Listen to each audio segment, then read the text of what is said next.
Hey everyone, hope you're having a good day. My name's Andy. My channel's Finding Value. Today we're going to see what's being shared on social media, on Twitter, and we're going to dive right in, but it'll be wealth related, financial topics, or commodity related topics. I'm going to give my financial opinion across the board. And again, guys, if you need any help with anything, check out finding-value.com, or you can follow me at finding_finance. So Lance, we got Lance here. I always like the name Lance. I don't know why, but anyway, if mortgage rates were 3%, 50 million households could qualify for a $400,000 mortgage. At 7%, that $400,000 mortgage goes down to 27 million. At 8%, it's 22 million that qualify. This isn't just a rate shock, it's a credit eligibility shock as well. So mortgage rates moving from 7 to 8% since July means around 5 million fewer households would qualify for a $400,000 mortgage. So this is what it looks like charted out. So mortgage rates moving from 7 to 8%, priced out 5 million more households, 28 million priced out since 2021. Now, I know a lot of people they talk about a housing crash. Housing crash, housing crash, housing crash is what they say. That we're in a bubble. Well, how are we in a bubble if 28 million people right now are priced out of the market since 2021? That is buying pressure. That's future buying pressure. So either they can save up more money and get a larger down payment, or interest rates come back down right into the strength of where all these people are at for affordability. So I'm not in the housing market crash camp. Yes, we can see weakness. Yes, we could see sales go way down. I understand all that. But I don't know if house prices can absolutely get destroyed like maybe some people think could happen. I do think if prices or a market slows down, I think rates will go down. And I think it'll go into the strength of this 28 million that's been priced out. I think a lot of people would buy homes. If we saw rates at 5%, I think we would see house prices go up quite a bit. Here's something to worry about. It says the yield curve is rapidly moving back up. History whispers a warning from the last three recessions. When the tens and twos crosses zero and continues to trend north, stocks are either crashing or about to crash. Our October 11th sell signal is still firmly red. So here's the twos and tens going back up. You can see the tech bubble here in 2000, 2001. This was the twos and tens going up, and that was the great financial crisis back in 2007 and 8. And then we've got the little COVID dip coming up. And I don't know how strong that is. That's kind of like a man-made deal. But then we've got a move lower and a potential heading higher where we could see a big move to the downside in the S&P 500 going forward. Some people were asking me, where do we think we are in this commodities bull market? I think we are really, really early. And I know that sounds weird. I think we're right at the beginning. So I know a lot of people think that uranium has gone up some amount off its bottoms of 2020. A lot of the oil companies have gone up 10 or 20 times even. I still think that we are basically back to the beginning of a commodity bull market like we were in 2000, say 18 or 19. I don't think we've really moved that much distance in relationship to valuations against other assets, relative valuations at all. And I think we're at the beginning of where we were before COVID, which was still at a very low point in all of the ratios. So, if I were to look back in history, I think we're still equivalent to the tech bubble. And I think we have to blow out the tech stocks to the downside before we even have the monster moves potentially in in the markets where they really start to jet to the upside towards the back half. Like I think we won't go down much, perhaps, but I think that this has to blow to the downside first, much like 2000, 2001, where that's what we could be, very well could be. Um, I think we may trade slightly higher to sideways for a period of it, while this kind of goes down. So we'll go up when the S&P 500 goes up, and we'll go sideways when it goes down. I think maybe that's kind of what I'm thinking. And again, guys, I don't know everything. I'm not a genie in a bottle or anything like that. I don't know the future, but this could unwind and then come back down like it did. So this unwound in 2000, 2001, and then we came back down. I think we may have to cycle again. And when we cycle, it's going to be from I think this has to blow out. I think they're right. Anyway, I've been seeing, I know it's kind of not direct evidence or anything, but I have been seeing more cars for sale, more people liquidating things. It seems like there is weakness in the market to some extent, liquidity wise and stuff like that. There is some weakness. URA versus SPY. This is another ratio chart for uranium. And we've got the consolidation here. And now the breakout, a little bit of a retest. And what are we doing? Time to go. It's time to rip it, baby. Let's rip this thing. Rip it, Lotto, rip it. So this is looking good for URA, at least. And I think this will be a combination of uranium outperforming while the SPY, S&P 500, goes down. Steve Harney, he says, I want to read this real quick. Let's start with the facts that I'm unapologetic believer in the financial and societal benefits of homeownership. And my heart goes out to any family that is ready and willing, but not able to buy a home today because of the costs. However, for all the trolls that want to attack boomers as unfeeling, money-grabbing narcissists who just got lucky they could buy a home 45 years ago, realize this. They bought their first homes at the only time in almost 50 years that homes were less affordable than they are today. Just setting the record straight. So here's August, and here's the affordability back in the early 1980s. In the late 70s and early 80s, the affordability was really bad. Well, why is that? Well, it was because all of the people who wanted to buy homes, the baby boomers were all buying homes during that time frame. Affordability goes down when you have a shortage of homes. Affordability goes down when you have a shortage of homes. Interest rates go up with home prices. I understand that doesn't make sense to people because the affordability gets worse. Well, guess what? That's part of the system. That's how it self-balances. The affordability goes down when you get shortages. Does that make sense? Do you think prices go higher when there's more homes on the market?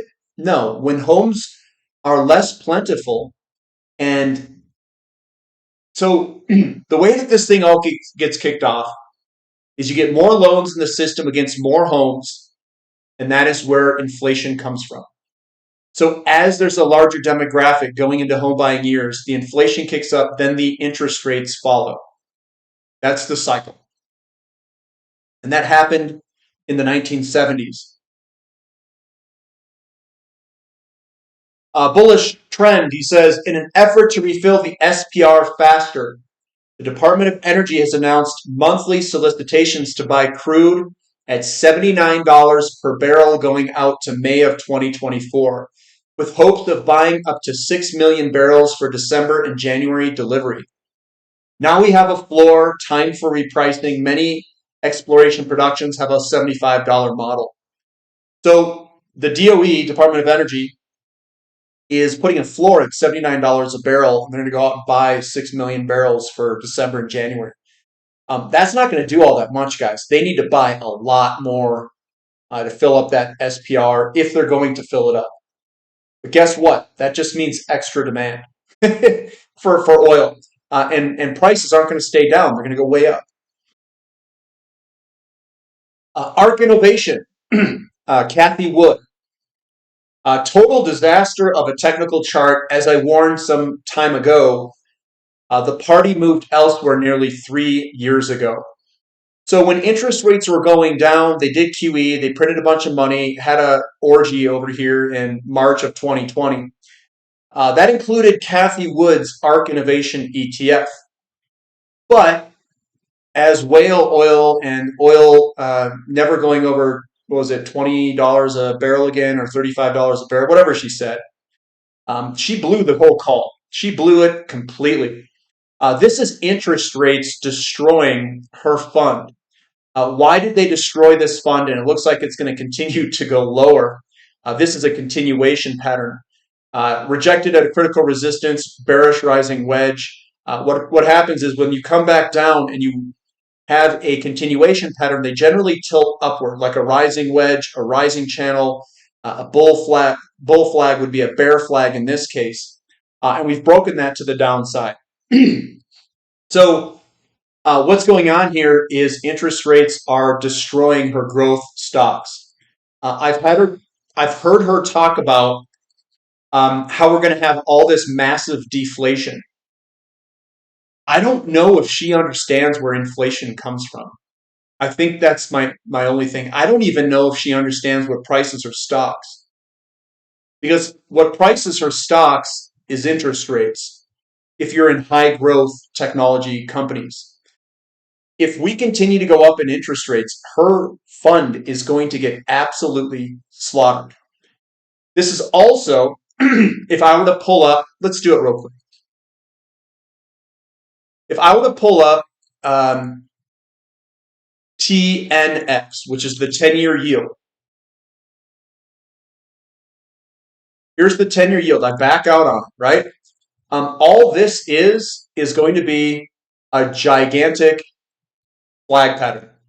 And that's what hers is inversely. So there's the flag pattern. It started in September of 22, broke out in 23. What hers is so early of 2023, and then it broke out recently in September here, it looks like. So September lines up pretty good. July, September, somewhere in that range, and that's where we are here on that breakdown. So rates are what are driving money out of her fund and a lot of the technology funds. Conversely, that's what's driving money into commodity companies. We got Grady here. Said for 2 years that commodity-driven inflation is coming, not deflation. It is now here and more are seeing it now. Big inflation starts with commodities. This means you need to think long-term about real assets versus debt-based fiat currency if you want to afford stuff later. I mean, this could get pretty bad, guys, with inflation around the world. And I have a similar view to Grady. It's kind of like you're in this stuff or you're not. And if you're not, it's going to be a rough ride. This weekly candle on SPUT UN is epic. Don't get fooled by some chop in the uranium equities due to broader market weakness. This bull is on. I like how we've got this nice little break here to the upside. Nice strong finish for Sprott on the weekly candlesticks. Peter Schiff says, the Treasury yield curve will soon normalize at higher rates across the curve. Short-term yields will move from 5.5% to 6%. Long-term yields will move from 5 to 7, 8%. Given an abnormally large amount of debt, the U.S. economy can't afford a normal yield curve. QE coming soon. And this is what he meant by there's going to be more QEs than Rocky movies when he said that back in the day. They are going to have to probably, I'm guessing, do some sort of QE, and that's what he's guessing. And if they do that, it's going to be stimulative. And remember, all those home buyers, they're all underneath hungry to buy homes. They're just priced out of the market at the current time. Most important tweet of the week. The U.S. government is selling United States Treasury bonds and buying oil.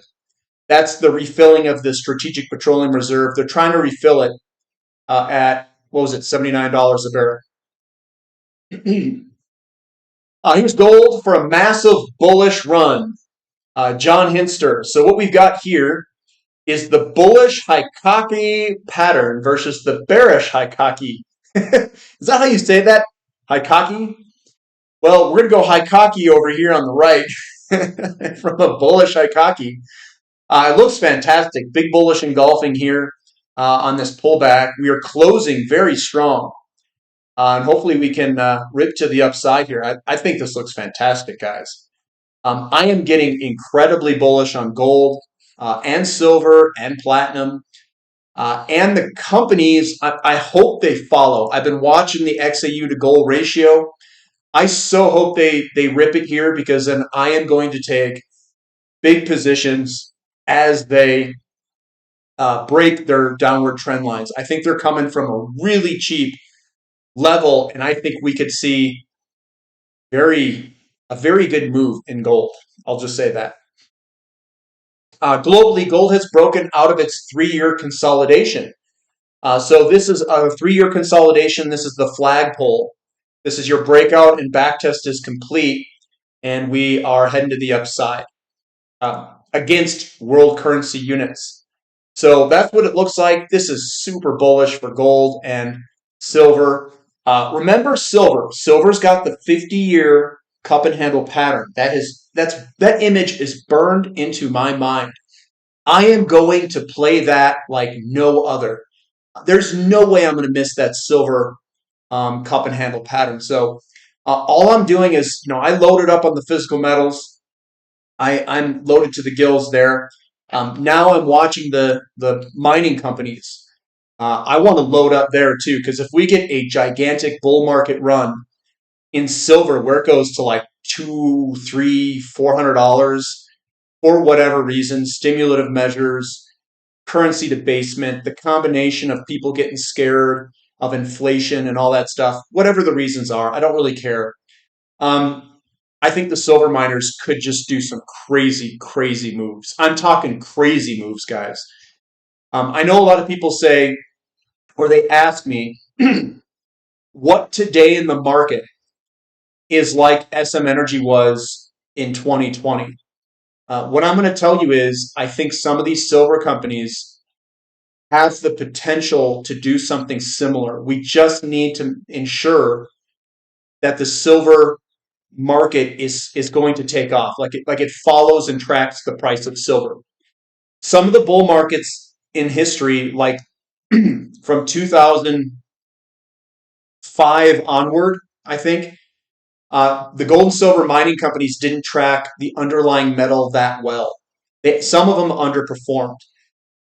I think that with where the XAU to gold ratio is versus back then in '05, we are at a way different level on a ratio perspective. So I think there could be a monster move coming in some of these silver companies. Now, I know people think that they should go in these like really speculative silver companies. I don't know if those are the ones that will do it. Maybe they will. Maybe everything in silver will. But I think a good way to play this is to maybe look at the ETFs, get some. I would get some money there myself, and then I would load into some of the speculative stuff along with some of the producers.